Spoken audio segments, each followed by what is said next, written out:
उज्जैन में परिवहन विभाग के पूर्व आरक्षक सौरभ शर्मा और उसके सहयोगी चेतन सिंह व शरद जायसवाल की जमानत पर कांग्रेस ने विरोध प्रदर्शन किया है।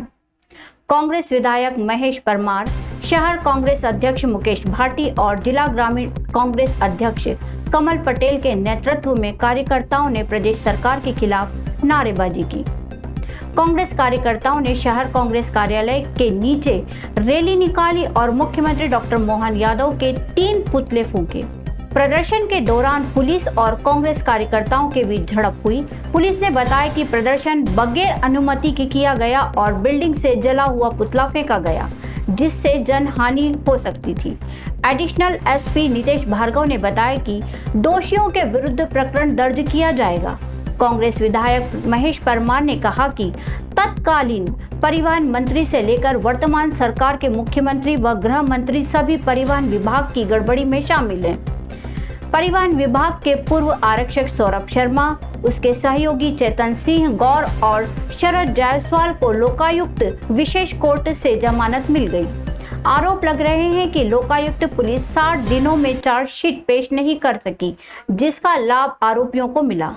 पुलिस तेरी तानाशाही नहीं चलेगी, नहीं चलेगी। पुलिस तेरी तानाशाही नहीं चलेगी, नहीं चलेगी। सौरभ शर्मा चोर को पुलिस ने छोड़ा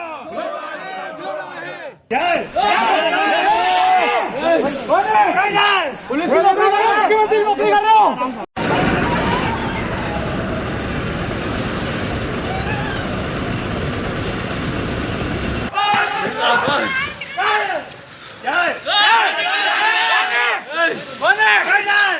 आपके पत्रकार साथियों के माध्यम से ही पूरे देश ने, दुनिया ने, सबने देखा है कि 100 करोड़ से ज़्यादा की प्रॉपर्टी केवल सौरभ शर्मा की दुबई में है। एक अकेले सौरभ शर्मा का खेल नहीं है, इसमें पूरी भारतीय जनता पार्टी और मध्य प्रदेश के मुख्यमंत्री और पूर्व मुख्यमंत्री, ये सारे लोग इन्वॉल्व है।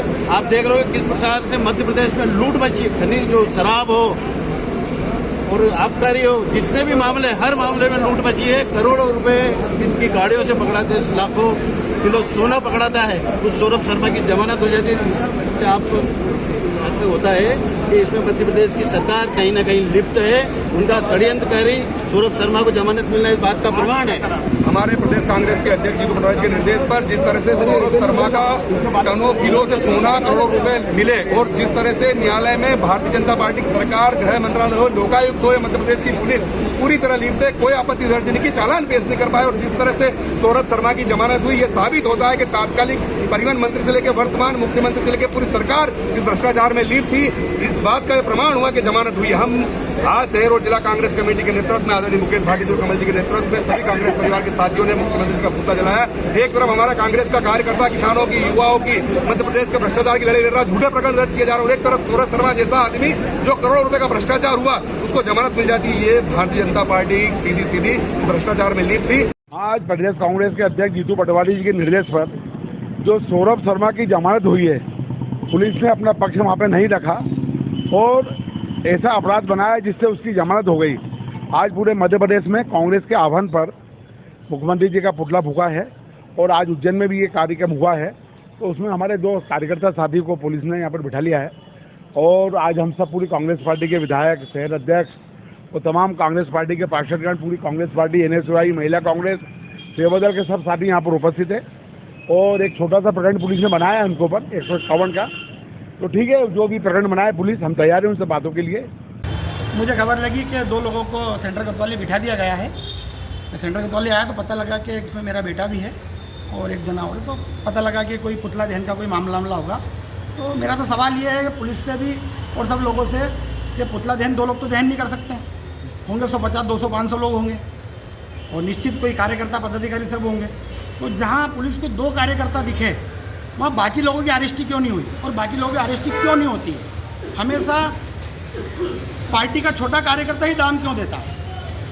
जब से हमारी राजनीति कर रहे हैं आप पार्टी से जी, जब से हमारी राजनीति कर रहे हैं कांग्रेस से आप? जी, कांग्रेस मानसिकता क्या है, कांग्रेस का काम करते हैं। कब से कर रहे हो आप? मैं 12 साल की उम्र से काम कर रहा हूँ। आज 56 साल की उम्र हो गई है मेरी। जी, अच्छा लगा, ऐसा क्यों लगा आपको कि आप कहीं पार्टी आपका दुरुपयोग कर रही है? हमने भी कुछ चक्कर जाम किए, प्रकरण दर्ज हुए जो अभी ख़त्म करवाए हैं। बिल्डिंग के फर्स्ट फ्लोर से जो है जलती हुई सामग्री नीचे फेंकी गई है। कुछ वीडियोज़ हमको प्राप्त हुए हैं, हम उस वीडियो की पूरी जांच कर रहे हैं, उसमें देख रहे हैं कौन कौन लोग उसमें इन्वॉल्व हैं। उन सबके विरुद्ध हम लोग वैधानिक कार्रवाई करेंगे। इसमें BNS जो है 286 191 BNS है, इसमें हम लोग मामला पंजीबद्ध कर इसमें कार्रवाई करेंगे। किस किस प्रकार से इन्होंने नियमों का उल्लंघन किया है कानून? इसमें 2-3 चीज़ें हैं कि जो ज्वलनशील सामग्री है उसको इस ढंग से बिना प्रॉपर सुरक्षात्मक आवरण के उसको डील करना और पब्लिक प्लेस पे जलते हुए फेंकना, ये जो मेन था, इस पर हम लोग जो संगत कार्रवाई है वो करने जा रहे हैं। कोई अनुमति इनके द्वारा ली गई थी किसी तरह की कोई अनुमति नहीं थी और इस अनुमति नहीं लेने के सेक्शन भी इसमें इन्वॉल्व रहेंगे। भगवान चिंतामण गणेश की तीसरी जत्रा में हजारों श्रद्धालु शामिल हुए। चैत्र मास के प्रति बुधवार को होने वाली भगवान चिंतामण गणेश की तीसरी जत्रा श्रद्धा और आस्था के साथ संपन्न हुई। भगवान चिंतामण गणेश के दर्शन करने के लिए दूर दूर से श्रद्धालु उमड़े। सुबह से ही श्रद्धालुओं का आना शुरू हो गया था। पूरे दिन भगवान गणेश के दर्शन कर भक्तों ने मनोकामना पूरी होने की मन्नत मांगी। चिंतामण गणेश मंदिर के जयंत गुरु के अनुसार किसान अपनी फसलें काटने के बाद भगवान चिंतामण को प्रसाद चढ़ाने आते हैं। भक्त परिवार में सुख शांति समृद्धि बनी रहने की मनोकामना मांगते हैं। गणेश भगवान सभी की मनोकामनाएं पूरी करते हैं।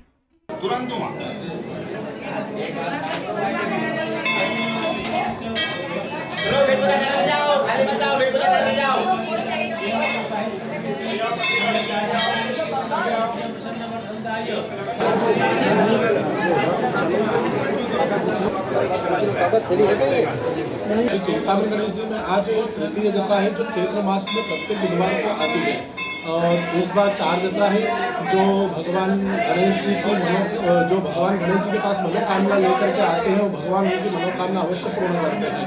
और सुबह 4 बजे मंदिर के पट खोले गए थे। उसके पश्चात में भगवान का पंचामृत अभिषेक पूजन कर बाल स्वरूप में श्रृंगार किया गया, 56 भोग लगा करके आरती की गई। उसके बाद से 4 बजे से ही भगवान के दर्शन के लिए श्रद्धालुओं की लाइन लगी हुई है और सभी लोग मनोकामना मांग रहे हैं और मनोकामना पूर्ति के लिए भगवान गणेश जी को मनाने आ रहे हैं। और किसान लोग भी अनाज लेकर के आते हैं, भगवान को अर्पण करते हैं। गणेश जी महाराज को जो पेड़ा धान्य रहता है जो अर्पण किया जाता है वो गणेश जी को अर्पण करने के लिए किसान लोग आते हैं। चरक हॉस्पिटल के बाहर एक दर्दनाक हादसा हुआ जहां नगर निगम के कचरा वाहन ने पेपर डालने वाले हॉकर राजेंद्र सिंह चौहान को टक्कर मार दी, जिससे वे गंभीर रूप से घायल हो गए। ये हादसा सुबह लगभग 6:30 बजे चरक भवन के बाहर कोयला फाटक की ओर से गलत साइड से आ रहे कचरा वाहन के कारण हुआ। इस हादसे में राजेंद्र सिंह चौहान को हाथ में टांके और कंधे में चोट आई है। मौके स्थल पर स्थित लोगों ने उनके बेटे को फोन के माध्यम से सूचना दी, जिसके बाद उन्हें चरक अस्पताल में भर्ती करवाया गया, लेकिन वहां 1 घंटे तक कोई उनके उपचार के लिए नहीं आया, जिसके बाद उन्हें उज्जैन के फ्रीगंज स्थित निजी पाटीदार अस्पताल में भर्ती कराया गया और वहां उनका इलाज शुरू हुआ। इस पूरे घटनाक्रम में नगर निगम के कचरा वाहन के ड्राइवर ने अपने सुपरवाइजर और ठेकेदारों को बुलाया और इलाज कराने से साफ इनकार कर दिया। उन्होंने रौबदारी करते हुए कहा कि उनकी 100 गाड़ियां चलती हैं और रोज थाने आने जाने का काम पड़ता रहता है। इसके बाद राजेंद्र सिंह चौहान के बेटे ने कोतवाली थाने में जाकर वाहन क्रमांक MP 13L 1043 और ड्राइवर सोनू मालवीय योगेश मालवीय के खिलाफ प्रकरण दर्ज करवाया है। मंडल अभिभाषक संघ ने आज मेरा बार मेरा परिवार कार्यक्रम का आयोजन किया, जिसमें अध्यक्ष पद के उम्मीदवारों ने अपना विजन अभिभाषकों के सामने रखा। उज्जैन मंडल अभिभाषक संघ के चुनाव 7 अप्रैल को होना है, जिसको लेकर चुनावी सरगर्मियां तेज हैं और सभी उम्मीदवार चुनाव प्रचार में जुटे हुए हैं। वहीं इस बार निर्वाचन समिति ने सराहनीय पहल करते हुए आज बार एसोसिएशन के सभागृह में मेरा बार मेरा परिवार कार्यक्रम का आयोजन किया। मुख्य अतिथि जिला एवं सत्र न्यायाधीश राजेश गुप्ता थे। कार्यक्रम में मंडल अभिभाषक संघ के चुनाव में उतरे अध्यक्ष पद के सभी 7 उम्मीदवारों ने अपना विजन अभिभाषकों के सामने रखा। इस दौरान मुख्य निर्वाचन अधिकारी अजय गिरिया, बार एसोसिएशन के अध्यक्ष अशोक यादव, उप निर्वाचन अधिकारी अभिभाषक सुभाष यादव और डॉक्टर प्रकाश डाबी, निर्वाचन कार्यालय सचिव विष्णु दीक्षित सहित बड़ी संख्या में अभिभाषक मौजूद थे।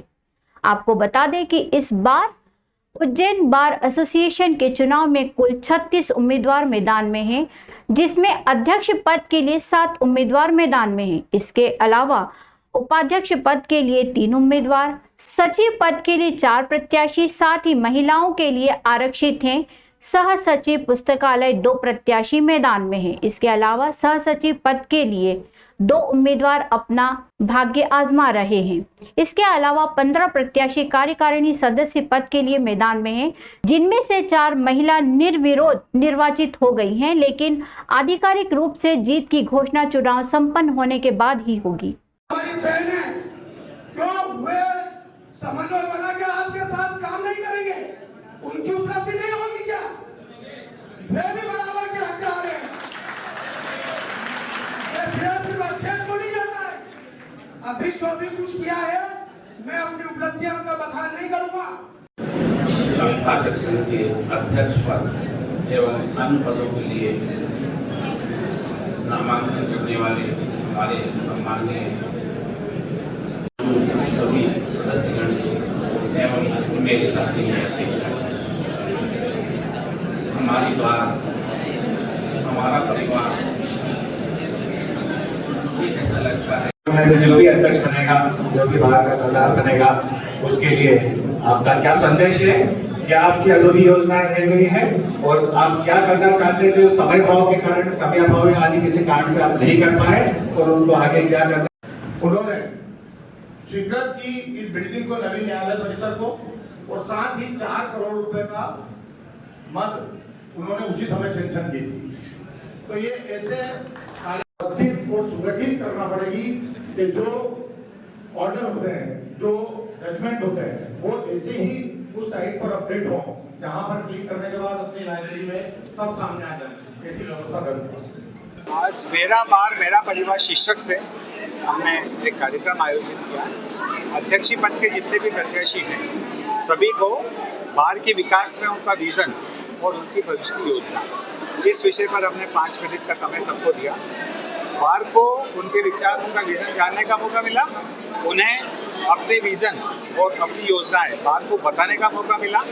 और ये जो बुद्धिजीवी वर्ग का जो चुनाव है, उसमें अपना अपना विजन सबने बार को बताया। बार ने उस पर चिंतन किया, मनन किया, और आने वाली 7 तारीख को, 7 अप्रैल को बार जो आज जो वैचारिक कुंभ था, उस पर अपना फैसला देगी, जो रिजल्ट आएगा। अतिथि माननीय जिला एवं सत्र न्यायाधीश महोदय, माननीय विशेष श्री राजेश गुप्ता साहब, जिला एवं सत्र न्यायाधीश महोदय, प्रधान जिला एवं सत्र न्यायाधीश, और विशेष न्यायाधीश श्री सुनील कुमार साहब और CJM साहब परमार साहब। मेरे ख्याल में जब से मैं इस वकालत के पेशे में आया हूँ, आज तक मैंने इस प्रकार का कोई कार्यक्रम देखा नहीं। बार के इतिहास में संभवतः ये पहली बार कार्यक्रम हुआ है कि सभी अध्यक्ष पद के प्रत्याशी पूरे सदन से, पूरी बार से, पूरे अभिभाषक संघ से मुखातिब हुए। आपका नाम? अजय गिरिया, साथ में डॉक्टर प्रकाश डाबी और सुभाष यादव। उज्जैन जिले में अच्छी सुविधाओं के चलते गेहूं खरीदी के मामले मध्य प्रदेश में सबसे उच्च स्तर पर पहुंच गया है।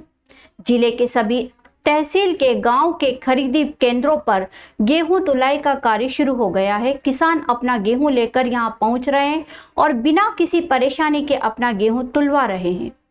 प्रतिदिन 1000 ट्रॉली से अधिक गेहूं तुलवाया जा रहा है। किसानों के लिए यहां व्यापक व्यवस्था भी की गई है, जिससे उन्हें कोई परेशानी न हो। गेहूं तुलाई का कार्य 15 मार्च से पूरे प्रदेश में शुरू हो गया है। किसान अपना गेहूं लेकर वेयर हाउस पर पहुंच रहे हैं और अपना पंजीयन करवाकर गेहूं तुलवा रहे हैं। खरीदी केंद्रों पर किसानों के लिए सभी सुविधाएं उपलब्ध हैं। किसानों को यहां अपना गेहूं तुलवाने में कोई परेशानी नहीं हो रही है। वेयर हाउस में किसानों के लिए चाय, पानी और अन्य सुविधाएं भी उपलब्ध हैं। 1000 से 1200 कुंटल गेहूँ डेली तुल रहे हैं। 1000-1200 से सर, अभी और भी आने की संभावना है, कुछ ज़्यादा बढ़ेगा? तो अभी मतलब कि प्रतिदिन कितनी ट्रॉलियाँ जो यहाँ पे खाली हो रही है? अभी 25 से 30 ट्रॉली। उज्जैन में अंतर्राष्ट्रीय मूर्ख दिवस पर टेपा सम्मेलन का आयोजन किया गया, जिसमें 8 हस्तियों को सम्मानित किया गया। ये सम्मेलन कालिदास अकादमी में 1 अप्रैल को आयोजित किया गया था। सम्मेलन में एहसान कुरैशी, कवि गौरव शर्मा, जानी बैरागी, कवियत्री जीनत एहसान, कवि कुलदीप रंगीला, हास्य कवि अशोक भाटी, पत्रकार जितेंद्र शर्मा और फोटो जर्नलिस्ट नीलेश राव होयरे को टेपा सम्मान से सम्मानित किया गया। इस अवसर पर कलेक्टर नीरज कुमार सिंह, एसपी प्रदीप शर्मा, निगम अध्यक्ष कलावती यादव और पूर्व मंत्री सज्जन सिंह वर्मा मौजूद थे। पूर्व मंत्री सज्जन सिंह वर्मा ने सम्मेलन की अध्यक्षता की। इसलिए टेपा पिज्जा बर्गर से नहीं, दाल बाटी से प्यार करता है। और अगली पंक्ति पर आपकी टेपा पिज्जा बर्गर से नहीं, दाल बाटी से प्यार करता है। सच बात तो यह है कि टेपा अपने देश की माटी से प्यार करता है, पीता है, क्योंकि टेपा वो जिंदगी को धोता नहीं, जिंदगी को जीता है, जिंदगी को जीता है। उज्जैन पंजीयन कार्यालय में एक ही दिन में रिकॉर्ड तोड़ 625 रजिस्ट्रियां हुई। ये रिकॉर्ड 31 मार्च को पुरानी दरों से और संपदा 1.0 में रजिस्ट्री करवाने का अंतिम दिन था। इसके चलते लोग अपने मकान, प्लॉट और कृषि भूमि के दस्तावेजों को पंजीयन करवाने के लिए सोमवार को ईद का अवकाश होने के बावजूद रात 12 बजे तक पंजीयन कार्यालय पहुंचते रहे। इस रिकॉर्ड रजिस्ट्री के पीछे 2 मुख्य कारण हैं। 1 अप्रैल से प्रॉपर्टी की दरों में 15% की बढ़ोतरी होने वाली है, जिसके कारण लोगों ने पुरानी दरों पर रजिस्ट्री करवाने का फायदा उठाया। इसके अलावा संपदा 1.0 का बंद होने के कारण अब केवल संपदा 2.0 पर ही लोग रजिस्ट्री करवा सकेंगे, जिसमें शुरुआत से ही व्यवहारिक कठिनाइयां आ रही हैं। वरिष्ठ जिला पंजीयक रितंभरा द्विवेदी ने बताया कि विभाग से 567 करोड़ का टारगेट मिला था, जिसके चलते 479.25 करोड़ से ज्यादा की आय अर्जित की गई है। मार्च में ही करीब 59.40 करोड़ की प्रॉपर्टी की खरीदी बिक्री हुई है। विक्रम विश्वविद्यालय कैंपस में संचालित पोस्ट मैट्रिक छात्रावास के छात्रों ने जन सुनवाई में कलेक्टर को ज्ञापन सौंपकर अपनी समस्याओं का समाधान करने की मांग की है। छात्रों का कहना है कि हॉस्टल में पानी की समस्या, साफ सफाई की समस्या और अन्य कई समस्याएं हैं, जिनके कारण वे परेशान हैं। छात्रों ने बताया कि उन्होंने हॉस्टल के अध्यक्ष को कई बार शिकायत की, लेकिन उन्होंने समस्याओं पर ध्यान देने की बजाय लापरवाही बरती। छात्र पढ़ाई करने के लिए हॉस्टल में रुकते हैं, लेकिन उन्हें दैनिक कार्यों से ही फुर्सत नहीं मिल पाती। इस समस्या के समाधान के लिए छात्रों ने कलेक्टर को ज्ञापन सौंपा और जल्द कार्यवाही करने की मांग की है। उन्होंने खाली पानी की बाल्टी लेकर अपनी समस्या को दर्शाया और कहा कि वे अपने पढ़ाई पर ध्यान देना चाहते हैं, लेकिन हॉस्टल में मूलभूत सुविधाओं की कमी के कारण उन्हें परेशानी हो रही है। आवाज दो, हमारी मांगे पूरी करो, हमारी मांगे पूरी करो। अध्यक्ष की तानाशाही नहीं चलेगी, नहीं चलेगी। अध्यक्ष की तानाशाही नहीं चलेगी, नहीं चलेगी। शासकीय संभागीय पोस्ट मैट्रिक बालक छात्रावास ई ब्लॉक विक्रम विश्वविद्यालय परिसर कोठी रोड उज्जैन से हम लोग आए हैं। पानी की हमारी मूल समस्या है। एक टैंकर सुबह आता है, एक शाम को आता है, लेकिन आज टैंकर अभी तक नहीं आया। उसके पहले भी लगातार अनियमितताएं हो रही है। इस संदर्भ में हमने अधीक्षक महोदय को अवगत कराया कि सर ये हमारी पानी की समस्या का आप समाधान कीजिए। तो बोलते हैं कि हो जाएगा हो जाएगा। बोले मैंने फ़ोन लगा दिया। बोले इससे ज़्यादा मैं क्या करूं, मैं कुछ नहीं कर सकता हूं। इस प्रकार पानी के अभाव के कारण हम लोग फ्रेश नहीं हो पाए, नहा नहीं पा रहे हैं, कपड़े नहीं धो पा रहे हैं, और हमारी पढ़ाई पे विपरीत प्रभाव पड़ रहा है। क्योंकि पानी आता समय से हम लोग दैनिक क्रिया से निवृत्त हो जाते हैं, कोचिंग लाइब्रेरी वगैरह हम लोग जाते हैं, तो हम लोगों का अध्ययन बहुत बुरी तरीके से प्रभावित हो रहा है, बहुत नुकसान हो रहा है। इसके लिए खाली बाल्टी लेके हम लोगों को आज यहाँ पर आना पड़ रहा है पानी के अभाव के कारण। और पीने के पानी के लिए एक ही वाटर कूलर है जो पर्याप्त नहीं। 100 बच्चों का छात्रावास है, तो एक वाटर कूलर में पीने का पानी भी पर्याप्त नहीं है। तो पानी के लिए हमें दिन भर भटकना पड़ता है, पीने के पानी की व्यवस्था करनी पड़ती है। सफाई बिल्कुल नहीं हो रही है, नियमितता सफाई नहीं होती है। मच्छर बहुत ज़्यादा पनप रहे हैं और जिससे हम लोग बीमार हो रहे हैं। कई छात्र बीमार भी हो रहे हैं, और कर्मचारी वगैरह ये भी समय से आते नहीं हैं और लेट आते हैं, और खाना भी वो अच्छा नहीं बनाते हैं।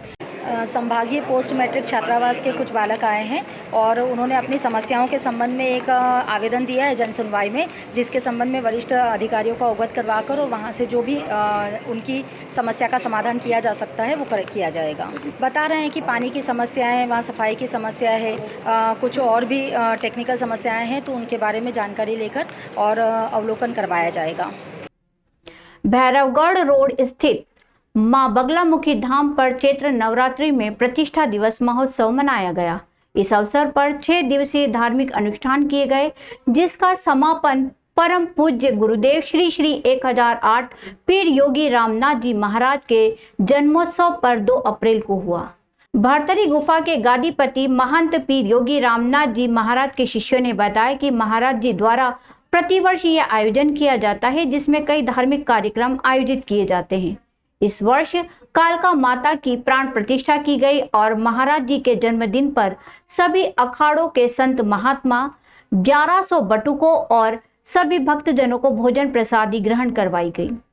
महाराज जी के जन्मदिन पर बड़ी संख्या में उनके भक्त पूरे भारतवर्ष से पहुंचते हैं। इस अवसर पर मां बगलामुखी धाम में भव्य आयोजन किया गया और संतों और बटुकों को भोज करवाया गया। 84 पढ़ते तुरंत छुड़ावे, अरवे निरवे धुआ धूनी मीन मठ परसाए द्रोही सभी कार्यकर्ताओं से अनुरोध है, कृपया तेजी से भोजन सामग्री भक्तों की तरफ जहाँ बर्तन धोने और जल की व्यवस्था हो गई है, वहाँ भोजन सामग्री लगाना आरंभ करें। श्री शंभु यति बनाने वालों को ऐसा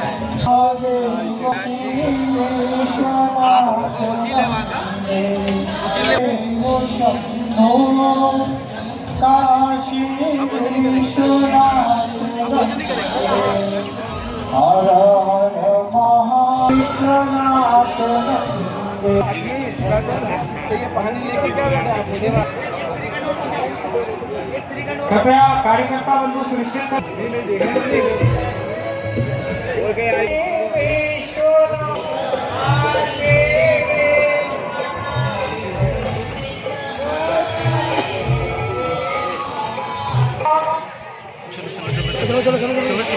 हर हर